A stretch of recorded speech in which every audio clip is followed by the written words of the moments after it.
Budget 7 million, box office 49 million. Child murderer Freddy Krueger returns to haunt and kill yet another group of teenagers in their dreams. This came out in '88.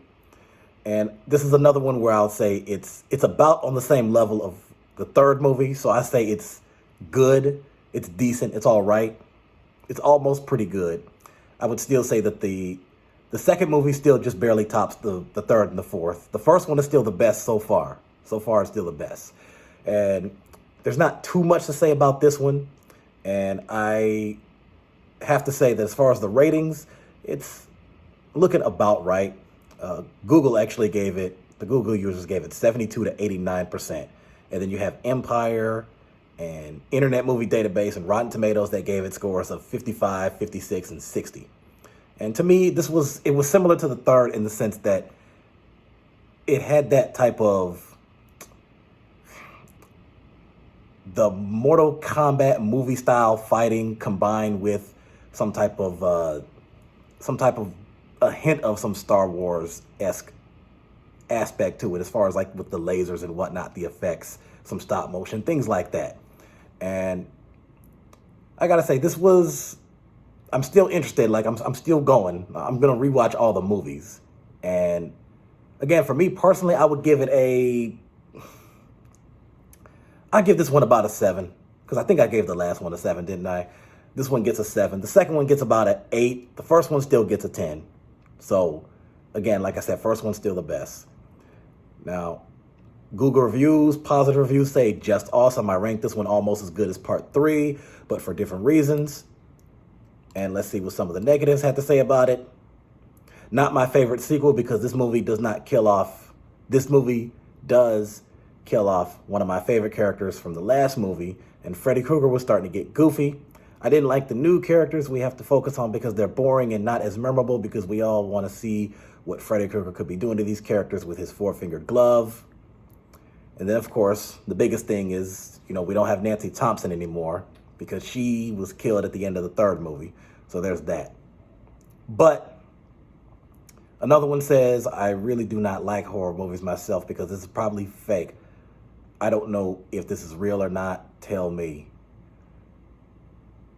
I really don't like horror movies. This is probably fake.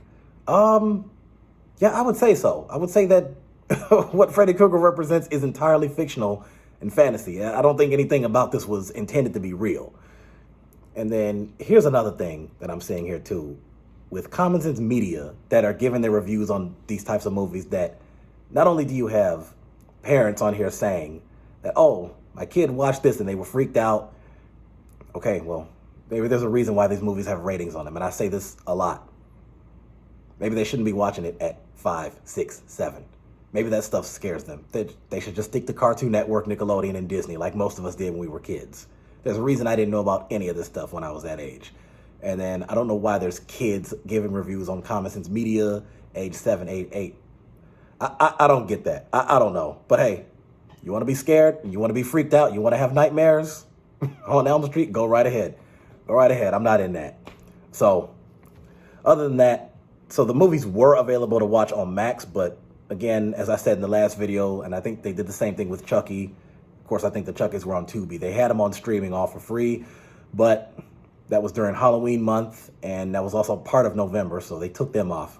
But of course, you know me, I'm going to buy all the movies on YouTube. So I know all the real horror fans already saw the movie, but I'm just giving my personal take on it.